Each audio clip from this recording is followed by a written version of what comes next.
자, 이 시간은 민수기 강의 40번째 시간입니다. 오늘은 모세의 기도 응답에서 보는 성령님의 사역이라는 제목으로 하나님의 거룩한 말씀을 증거하겠습니다. 모세의 기도 응답에서 보는 성령님의 사역이라고 하겠습니다. 자, 지금 우리는 이스라엘 백성이 고기를 달라고 불평한 이후에 벌어진 사건들에 대해서 민수기 11장의 말씀을 살펴보는 중입니다. 지난주 수요일 설교의 본문은 10절부터 15절까지였는데 그 본문은 모세가 백성들의 불평에 대해서 하나님께 올려드린 기도의 내용을 쭉 보여주는 본문이었습니다. 자, 그런데 그 기도에서 모세는 이전까지의 모습과 다르게 하나님에 대해서 불평이 가득하고 그래서 거의 절규에 가까운 기도의 모습을 보이고 있습니다. 그는 백성들의 반복적인 원망에 지치고 말았으며 또한 그 원망에 대해서 침묵하시는 하나님께도 실망하게 되었습니다.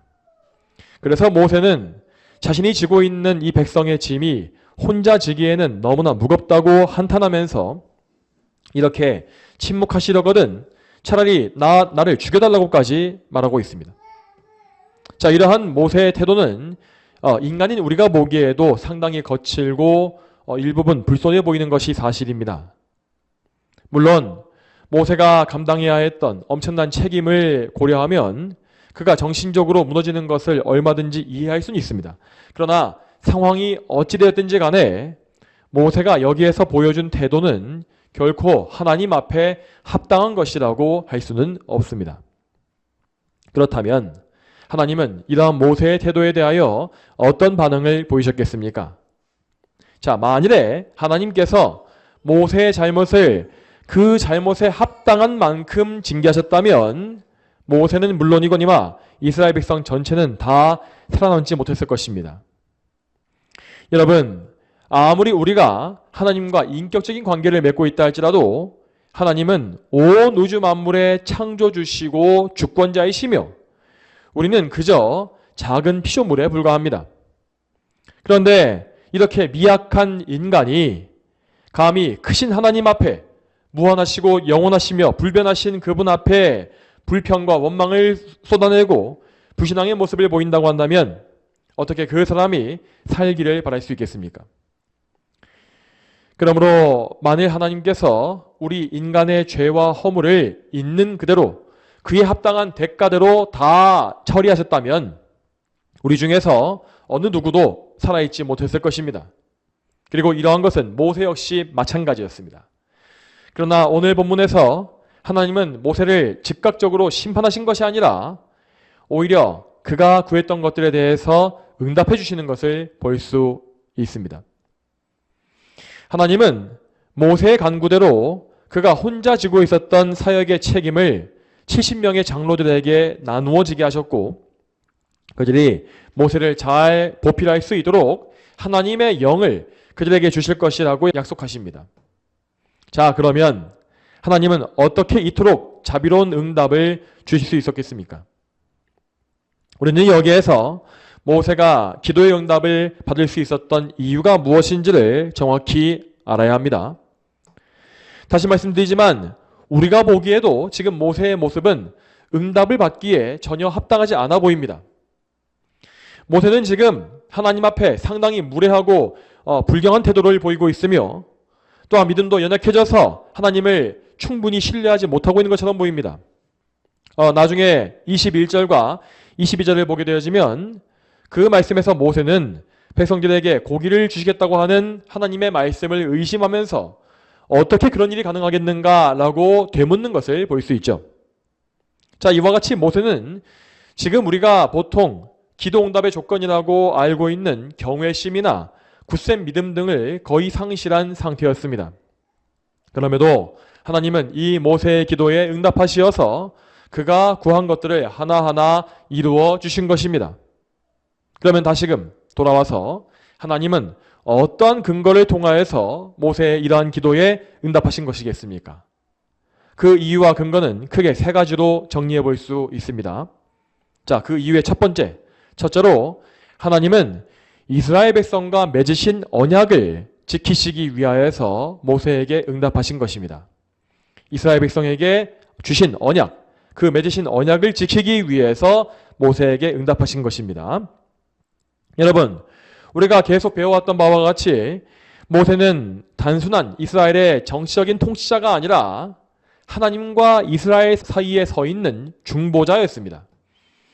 하나님은 이스라엘 백성과 맺으신 언약에서 이 모세를 중보자로 세우심으로 모세를 통하여서 이스라엘과의 언약 관계가 세워지게 하셨습니다. 그래서 우리는 시내산에서 이스라엘 백성에게 주어진 언약을 다른 말로 모세 언약이라고도 부르는 것입니다. 그런데 지금 이 본문에서의 이 상황은 언약의 중보자인 모세가 영적으로 연약해져서 믿음이 떨어진 상태가 된 것입니다. 사실 모세는 이스라엘 백성을 위한 중보자이기 때문에 이렇게 믿음이 약해지면 안 되는 것이었지만 그 역시 어쩔 수 없는 사람이었기 때문에 이런 상황을 맞이하게 되는 것이죠. 만일 하나님께서 모세가 품은 불평과 불신앙에 대해서 있는 그대로의 처벌을 내리셨다면 이스라엘은 그 즉시 중보자를 잃어버리고 언약에서도 쫓겨날 수밖에 없었습니다. 그렇지만 하나님께서 주신 언약은 결코 중도에 취소되거나 변경되는 일이 없습니다. 설령 그 언약 안에 있는 사람들이 하나님께 범죄함으로써 언약을 깬다 할지라도 하나님은 절대로 당신의 언약을 깨시거나 포기하시지 않습니다. 왜냐하면 하나님은 영원하시고 불변하시는 분이기 때문에 당신께서 세우신 이 언약, 곧 약속을 결코 변경하시지 않기 때문입니다. 언약 안에 있는 백성들은 이미 창세전 영원 속에서 하나님께서 선택하시고 구원하시기로 예정하신 사람들입니다. 그들은 다름 아닌 하나님의 영광을 위해서 선택받은 자들이기 때문에 하나님은 당신의 영광을 위해서 그 택함받은 백성을 끝까지 붙잡아 주시는 것입니다. 그래서 하나님은 오늘 말씀에서도 언약을 지키시기 위하여 연약한 모세를 붙잡아 주시고 그의 간청에 응답해 주셨습니다. 다음 두 번째로 하나님은 모세라고 하는 한 사람을 불쌍히 여기셨기 때문에 그의 간청에 응답하신 것입니다. 앞에서 말한 바와 같이 모세는 이스라엘 백성을 위한 중보자로서 막대한 능력과 은사를 선물 받은 인물이었습니다. 그러나 그 모세도 어디까지나 흙으로 빚어진 인간에 불과했기 때문에 이렇게 영적으로 약해지고 무너지는 상황을 맞은 것입니다. 물론 사실 모세는 대부분의 이스라엘 백성들과 같이 완전한 불신앙에 빠진 것은 아니었고 하나님을 친밀하게 알고 있는 참된 성도였습니다. 이렇게 참된 믿음이 있었음에도 불구하고 모세는 인간적인 한계 때문에 마치 상한 갈대와 같은 상태가 된 것입니다.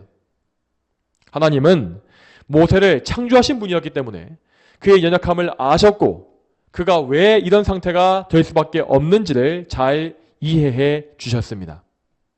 자, 이러한 우리에 대한 하나님의 긍휼하심을 보기 위해서 시편 말씀을 같이 보겠습니다. 시편 103편 13절에서 16절까지 말씀을 같이 한번 보겠습니다.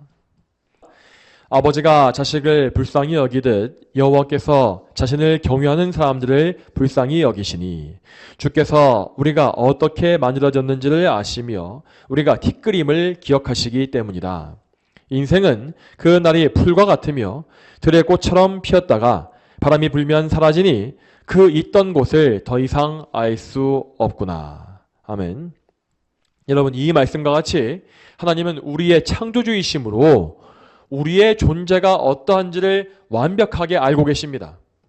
따라서 그분은 불완전하고 죄인된 우리를 오래 참아주시고 우리를 가장 유익하고 적절한 방법으로 인도하시며 또한 더 나아가 우리의 부족한 간구에도 응답해 주시는 것입니다. 또 다음 셋째로 모세는 이렇게 연약한 중에도 믿음으로 간구했기 때문에 응답을 받은 것입니다. 자, 여러분, 지난주 본문 중에서 11절 말씀을 다시 보시기 바랍니다. 민수기 11장 11절 말씀을 다시 보시게 되면 그 문장의 맨 처음에 이렇게 나와 있습니다. 모세가 여호와께 말씀드렸다. 모세가 여호와께 말씀드렸다라고 했습니다. 여러분, 이 표현과 같이 모세는 그 자신이 가장 비통하고 영적으로 연약해진 중에도 하나님께 나아가서 말씀, 곧 기도를 드리고 있는 것입니다. 물론 그 기도를 하고 있는 이 모세의 감정은 격해져 있었고, 그래서 하나님께 합당치 않은 표현이 섞여 있었습니다. 그럼에도 불구하고 모세는 하나님을 향한 믿음이 있었기 때문에 자기의 문제를 하나님께 가지고 와서 하나님께 호소했던 것입니다. 만일 모세가 믿음이 없었거나 아니면 믿음을 저버렸다면 그는 이렇게 기도하지 않았을 것이고 곧장 인간적인 방법을 썼을 것입니다. 이를테면 백성들을 냉정하게 처벌하거나 아니면 좋은 말로 회유해서 어떻게든 잘 구슬리고 이끌어가는 그런 방법을 썼겠죠. 그렇지만 모세는 믿음의 사람이었기 때문에 먼저 하나님 앞에 나아왔고 하나님께 탄식하며 아뢰는 일을 먼저 행한 것입니다. 그렇지만 여러분, 여기에서 모세의 믿음을 지킨 것은 모세 자신이 아니었습니다. 우리가 지금 보고 있는 바와 같이 모세는 그저 질그릇과 같은 인간에 불과했으므로 자신의 믿음을 지켜낼 힘이 없었습니다. 그러나 하나님께서 그의 영혼을 붙잡으시고 믿음을 붙잡으시며 믿음을 주셨기 때문에 모세는 믿음과 구원에서 완전히 쫓겨나지 아니하고 하나님을 다시 한번 바라볼 수 있었습니다. 그리고 하나님은 이 모세로 하여금 자기의 곤란한 처지를 하나님께 아뢰게 하심으로써 그 기도를 통하여 그의 무거운 짐을 덜어주시고 그가 끝까지 자기의 사명을 다할 수 있도록 굳게 붙잡아 주신 것입니다. 이제까지 정리했던 내용을 다시 한번 요약하자면 하나님은 이스라엘 백성과의 언약을 지키시기 위해서 모세에게 응답하신 것이고 또한 모세라고 하는 한 사람을 불쌍히 여기셨기 때문에 그의 허물을 인내해 주신 것입니다. 그리고 하나님은 모세의 연약한 믿음을 붙잡아 주심으로 그가 끝까지 믿음의 기도를 올리게 하셨고 또한 그 기도에 응답하시사 그의 무거운 짐을 덜어주신 것입니다. 성도 여러분, 방금 우리가 정리했던 이 세 가지의 주제, 이 내용에서 우리는 기도에 대한 몇 가지 교훈을 발견할 수가 있습니다. 이에 대해 말씀드리자면, 먼저 우리는 기도할 때에 우리의 영적인 자세를 잘 점검해야 하겠습니다. 오늘 본문에서 분명 모세는 은혜로 말미암아 응답을 받았습니다. 하지만 이러한 방식의 응답은 우리에게 권장할 만한 것이 아니고 아주 예외적으로 허용해 주신 것에 불과했습니다. 물론 이 모세와 같이 극한의 스트레스와 부담감을 떠안게 되면 영적으로 억눌리지 않는 것이 이상한 일입니다. 그렇지만 모세가 여기서 드린 이 기도를 바람직한 기도의 방식이라고 할 수는 없는 것입니다.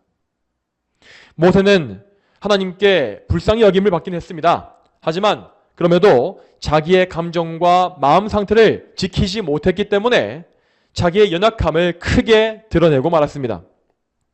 그러므로 우리는 이러한 말씀을 볼 때에 우리 기도의 자세를 점검하고 항상 하나님 앞에 경외심과 존중감 이런 것을 지킬 수 있게 해야 하겠습니다. 물론 심각하고 급박한 위기 속에서 우리는 하나님께 나아가서 격정적으로 호소하는 기도를 해야 합니다. 하지만 그런 중에도 우리는 우리의 기도와 우리의 믿음, 자세 속에서 어떠한 원망이나 불평이나 불신앙이 없도록 나 자신을 잘 돌아봐야 하는 것입니다. 따라서 우리는 우리의 마음 상태가 불안정하거나 거칠어져 있을 때에 잠시 멈추어서 나의 마음을 붙잡아 주시기를 하나님께 간구해야 하겠습니다. 나로 하여금 나의 입술로 하나님을 망령되게 부르지 않게끔 보호해 주시고 나를 모든 죄악에서 건져 주십시오.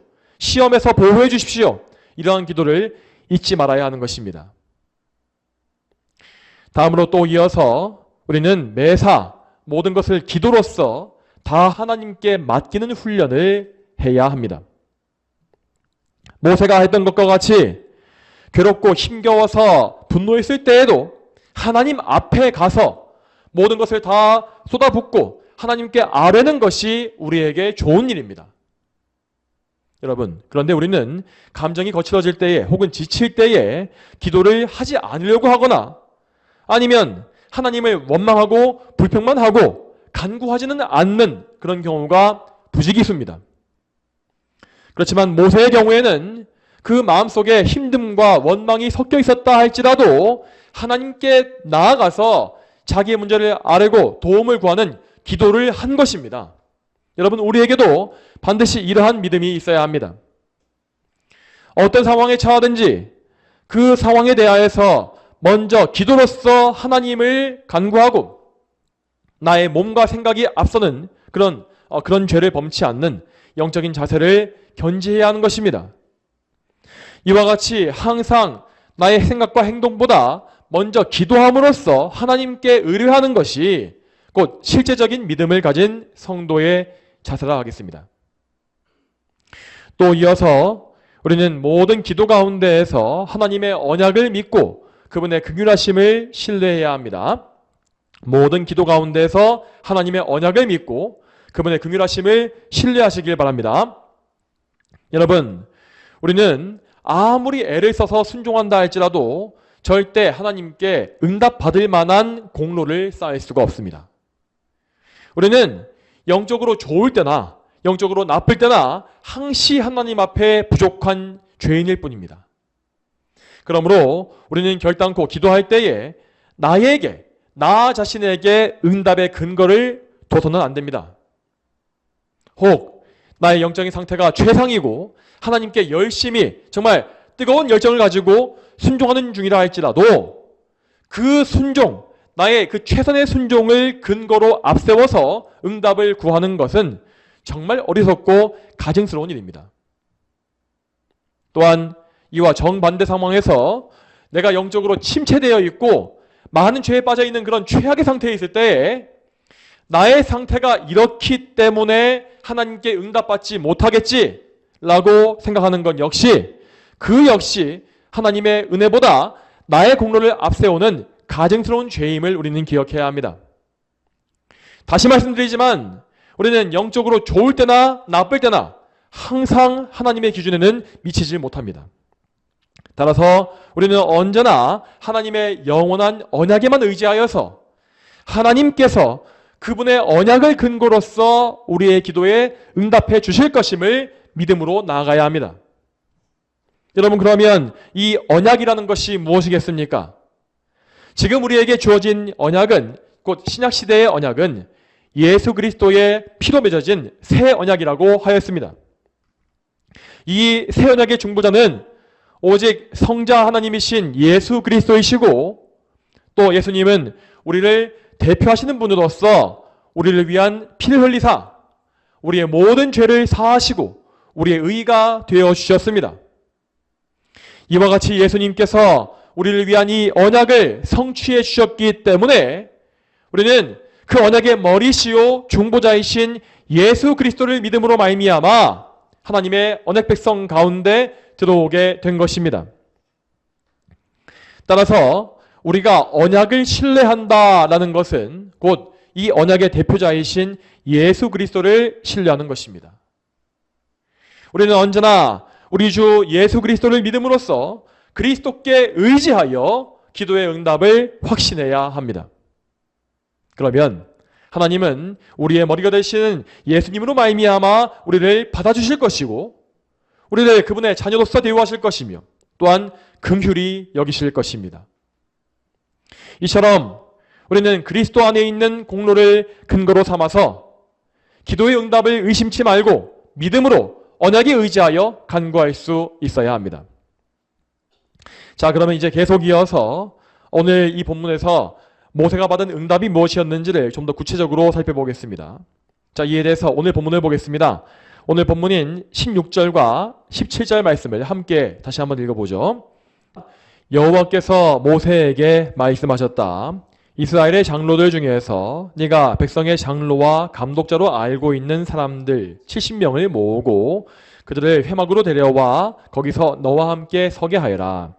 내가 내려가 거기서 너와 함께 말하고 내게 임한 영을 그들 위에도 임하게 하겠으니 그들이 너와 함께 백성의 짐을 질 것이며 네가 혼자 지지 않을 것이다. 아멘.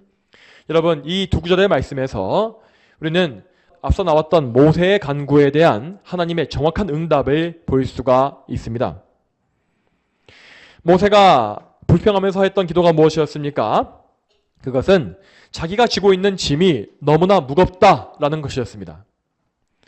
지난주에 보았던 14절에서 그는 말하기를 저는 이 모든 백성을 혼자 감당할 수 없으니 이 짐이 제게 너무 무겁습니다 라고 하였죠. 그는 심지어 차라리 저를 죽여달라 라고 말할 정도로 그 짐을 정말 압도적으로 무겁게 느끼는 중이었습니다.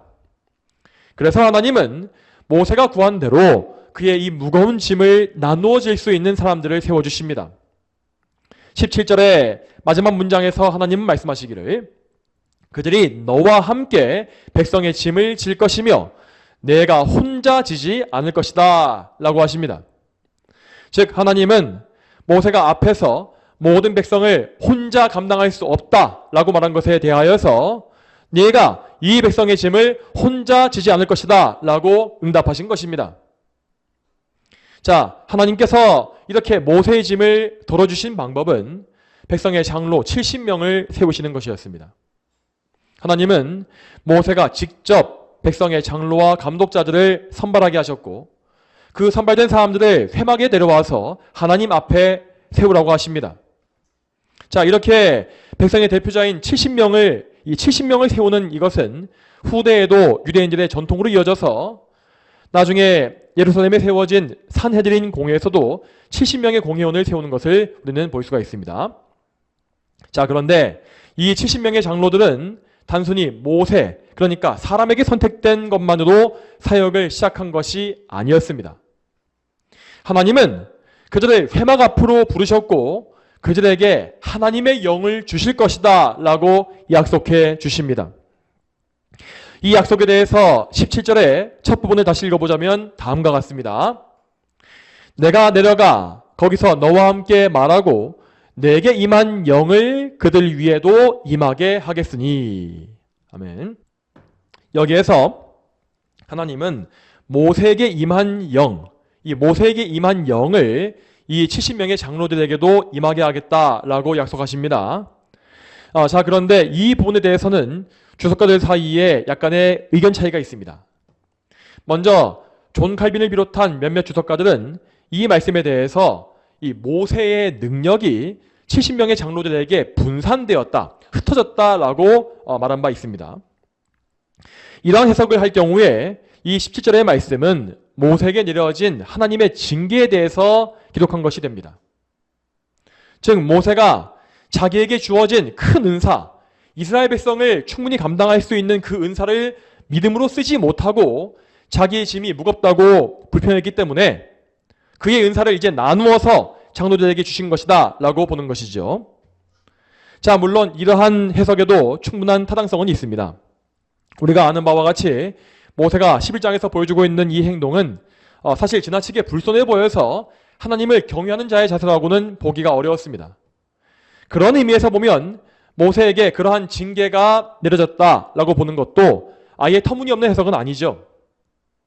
그렇지만 만일 하나님께서 이 모세의 행동에 대해서 문제 삼으시거나 아니면 징계하시고자 하는 뜻이 있으셨다면 하나님은 분명히 애매하게 대처하시는 것이 아니라 그분의 진노와 징계에 대해서 모세에게 말씀하셨을 것입니다.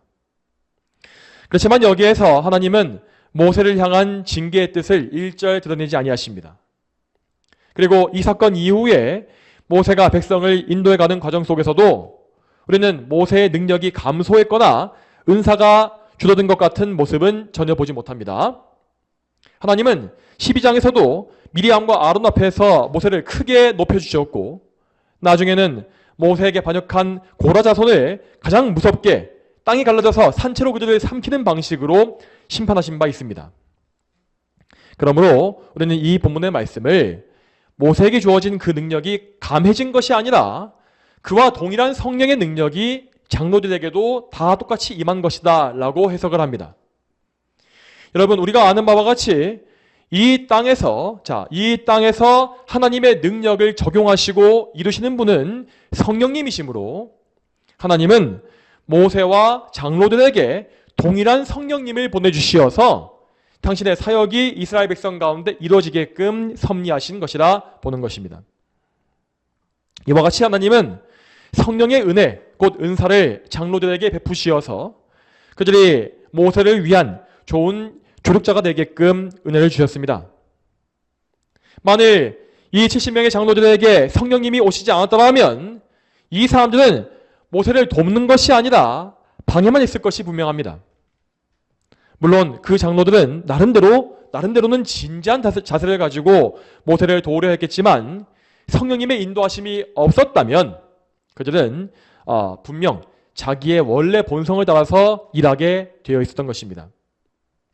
그렇게 되면 그들은 마음이 모두 나뉘어져서 각자의 주장을 앞세웠을 것이고, 그러면 그것은 모세의 무거운 짐을 덜기는커녕 오히려 더 무겁게 짓누르는 결과를 낳았겠죠.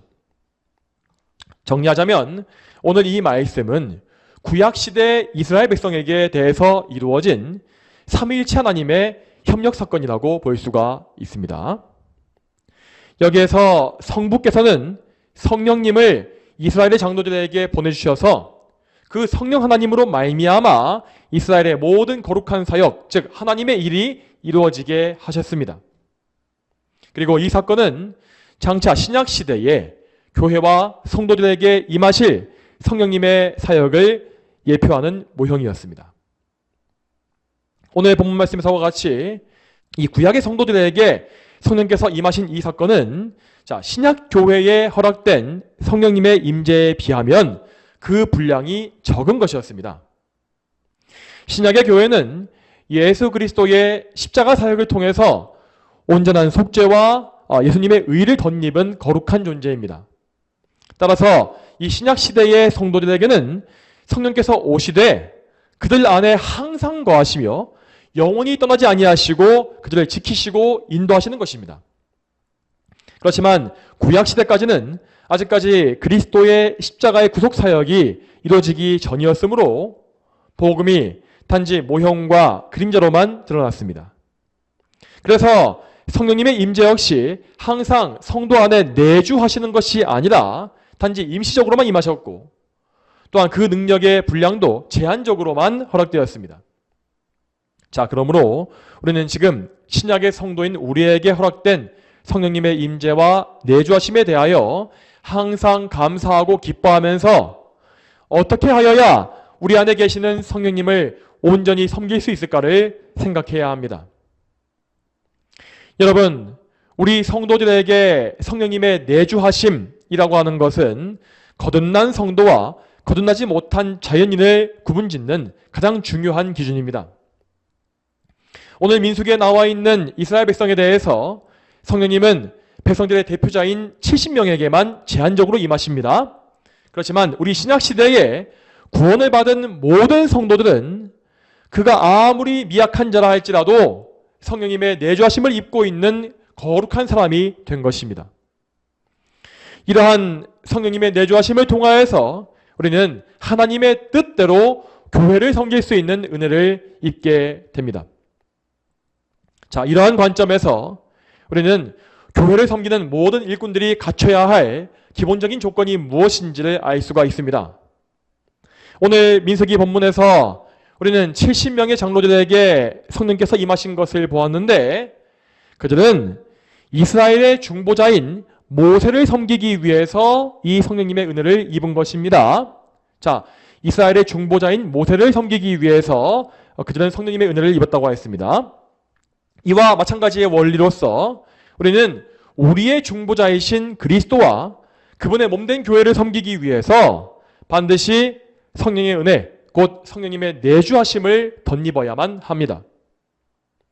누구든지 이 성령님의 내주하심이 없는 사람은 제 아무리 교회를 잘 섬기려고 애쓸지라도 결단코 교회에 유익을 줄 수가 없습니다. 왜냐하면 성령께서 계시지 않는 사람은 결국 자기의 타락한 본성에 이끌려서 육적인 방법으로 교회 일을 처리하려고 할 것이기 때문입니다. 자, 이러한 성령님의 내주하심에 대해서 성경의 말씀을 찾아보겠습니다. 디모데전서 3장 8절과 9절 말씀 같이 보시겠습니다. 이와 같이 집사들도 존경할 만하며 일구이연을 하지 않고 많은 포도주에 빠지지 않으며 부정한 이득을 탐내지 않고 깨끗한 양심에 믿음의 비밀을 간직한 자라야 한다. 아멘. 여러분, 이 말씀은 집사의 직분을 세우기 위한 자격 조건을 말하고 있습니다. 여기에서 집사라고 하는 것은 장로와 구별되어진 직분으로서 장로는 교회를 통치하기 위한, 그러니까 교회 정치에서 다스리기 위한 직분이고, 집사는 교회의 각종 봉사를 담당하기 위한 직분입니다. 여기에서 우리가 집중해야 될 부분은 9절입니다. 여러분께서 9절 말씀을 잘 보시게 되면 거기에는 깨끗한 양심에 믿음의 비밀을 간직한 자라야 한다라고 되어 있습니다. 이 깨끗한 양심과 믿음의 비밀이라고 하는 것은 어떤 인간적인 청결함이나 인간적인 지식을 말하는 것이 아닙니다. 이러한 것들은 성도에게 내주하시는 성령님의 역사로서 그가 성령님으로 말미암아 예수 그리스도를 믿는 자라야 한다라는 사실을 보여주는 것입니다. 성령님은 택하신 백성에게 오심으로 그에게 믿음을 주사 예수 그리스도를 믿고 붙잡게 하십니다. 그리고 그 믿음으로 말미암아 그리스도의 은혜, 곧 그리스도의 모든 공로를 성도에게 주심으로써 그가 그리스도의 보혈로 속죄함을 입어 이렇게 깨끗한 양심을 소유하게 하시는 것입니다. 여러분, 그런데 이러한 자격 요건은 결코 집사에게만 요구되는 것이 아닙니다. 누구든지 그리스도의 몸된 교회에 속한 모든 성도는 이 사람들은 다 그리스도를 섬기는 일꾼으로 세워진 것입니다. 그들은 설령 이러한 장로나 집사의 직분이 없다 할지라도 그리스도와 연합하여서 그리스도의 뜻에 복종해야 합니다. 당연히 그 모든 일꾼들, 곧 성도들에게는 예수 그리스도께 임하셨던 그 성령님, 동일한 성령님이 반드시 내주하셔야 하는 것이죠. 그러므로 여러분께서는 반드시 여러분 안에 계시는 성령님을 인식하며 의지하는 가운데 신앙생활을 해나가셔야 합니다. 그러면 여러분 속에 있는 성령님을 어떻게 알 수 있습니까? 자, 그것은 우리가 맺는 바 열매, 곧 성령님의 내주하심의 근거로서 알 수 있는 것입니다. 성령께서 내주하신 사람은 이 세상과 죄악된 모든 것을 미워하며 하나님을 가까이하고 그분을 사모하게 되어 있습니다. 그리고 그 성도들은 자기의 공로를 의지하지 아니하고 오직 예수 그리스도의 공로에만 의지하여 하나님을 영화롭게 하는 그 일에 자신을 바치게 됩니다. 자, 그러므로 이러한 변화, 곧 성령님의 내주하심의 근거가 없이 그저 교회 생활에 습관적으로 익숙한 분이 계신다면 그분들은 반드시 자신의 상태를 있는 그대로 하나님께 다 아뢰시고 부디 성령님을 보내주시어서 제가 그리스도를 믿음으로 신앙생활할 수 있게 해주십시오 라는 기도를 간절히 드려야 할 것입니다. 또한 마지막으로 오늘 본문에서 우리는 교회의 사역이 궁극적으로 하나님께 속한 것임을 알 수 있습니다. 오늘 말씀에서 모세는 말하기를 자신의 짐이 혼자 지기에 너무나 무겁습니다 라고 했습니다. 하지만 그것은 모세의 인간적인 생각이었습니다. 실제로 이스라엘은 모세가 아니라 하나님께서 맡으신 것이었으며 그들을 짊어지시고 가시는 분도 모세가 아니라 하나님 한 분이셨습니다. 그래서 하나님은 당신의 주권을 보이시기 위하여서 70명의 장로를 선발하게 하시고 그들에게 반드시 필요한, 하나님을 섬기기 위해서 필요한 하나님의 영을 보내주신 것입니다. 만일 그 장로들을 그저 모세가 뽑은 후에 그냥 일을 하게 한 것이라면 이 모든 일들은 인간에게 속한 것으로 여겨졌을 것입니다. 하지만 여기에서 가장 중요한 것은 사람을 세웠다, 뽑았다라는 것이 아니라 그들에게 하나님의 영이 임했다라는 사실이었죠. 이러한 성령님의 역사를 통하여서 하나님은 이스라엘 백성의 모든 일들, 곧 그분의 교회에 속한 모든 일이 하나님께 속한 것임을 확증해 주십니다. 여러분, 우리는 이러한 사실을 오늘날의 교회에서도 바르게 인식해야 합니다. 이 땅에 세워진 모든 그리스도의 교회는 다 하나님의 소유이고 또한 하나님을 위해서 존재하는 것입니다. 만일 우리가 이 사실을 잊어버리고 교회의 사역들을 사람의 일인 것처럼 대하게 되면 우리는 반드시 이 일 속에서 하나님을 멀리할 것이고 결국 육적이고 비성경적인 방법으로서 사역을 하게 될 것입니다. 여러분, 방금 제가 말씀드렸던 육적이고 비성경적인 방법이 무엇이겠습니까? 자, 이것은 곧 예수님께서 말씀하신 원리와 정반대에 있는 것입니다. 요한복음에서 예수님은 말씀하시기를 하나님은 영이심으로 그분께 예배하는 자들은 영과 진리로 예배해야 한다. 영과 진리로 예배해야 한다 라고 하십니다. 이 말씀에서 영과 진리로 예배한다 라는 이 말씀은 곧 하나님을 섬기는 방식이 영적이어야 하며 또한 진리, 곧 성경의 진리에 맞춰져야 한다라는 사실을 보여주는 것입니다. 여러분, 이 말씀과 같이 우리는 항상 그리스도의 교회에 속한 모든 일들이 영이신 하나님께 속한 영적인 일이라는 사실을 기억하면서 어떻게 하면 우리가 이 교회를 통해서 하나님께 영광을 돌릴 수 있을까 하는 생각을 늘 지켜야 합니다. 그리고 이 영적인 목적을 이루기 위하여서 우리는 항상 기도함으로 하나님의 은혜를 구해야 하고 또한 말씀에 집중함으로써 성경 말씀이 우리의 삶과 또한 이 교회 사역의 기초와 원칙이 될 수 있게끔 해야 합니다. 만일 우리가 이렇게 하지 아니하고 우리가 하나님의 영광이라고 하는 이 교회의 존재 목적, 즉 영적 목적을 잊어버리고 또한 기도와 말씀에 대해서도 열심을 잃어버린다면 우리는 그때에 영과 진리로 하나님을 섬기는 것이 아니라 육적이고 거짓된 방법으로 하나님을 모독하는 교회를 만들게 될 것입니다. 예를 들자면 어떻게 해야 우리 교회가 살아남을 수 있을까라는 문제에 초점을 맞추거나 혹은 우리의 사역을 어떻게 해야 가장 효율적으로 운영할 수 있을까라는 문제에 집착하는 것이 바로 이런 육적이고 거짓된 사역 방식인 것입니다. 이러한 목적을 따르게 되면 우리는 결국 이 세상의 풍조와 사람들의 습관을 따라서 남들이 다 하는 방식, 남들이 다 가는 넓은 길로 가게 되어 있습니다. 여러분, 그런데 이렇게 넓은 길로 가는 미혹에 빠지는 것은 우리 개혁주의 교회라 할지라도 결코 예외일 수 없습니다. 우리는 최고의 정통신학과 최고의 정교한 교리를 다 소유한 상태에서도 얼마든지 넓은 길로 갈 수가 있고 또한 그러면서도 육적이고 비성경적인 교회를 조성해 갈 수가 있습니다. 여러분, 물론 이 성경적 지식, 곧 교리와 신학이라고 하는 것은 올바른 사역의 기본입니다. 하지만 그 기본만 있다고 해서 하나님을 기쁘시게 하는 교회를 만들 수는 없는 것입니다.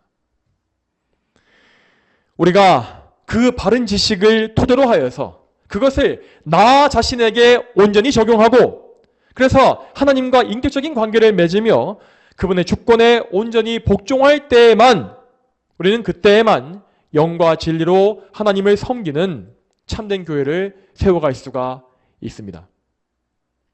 그러한 교회와 회중은 하나님께서 친히 그들을 인도하시고 세우시며 만들어 가시기 때문에 정말로 하나님의 소유되어진 백성다운 모습을 갖추게 되는 것입니다.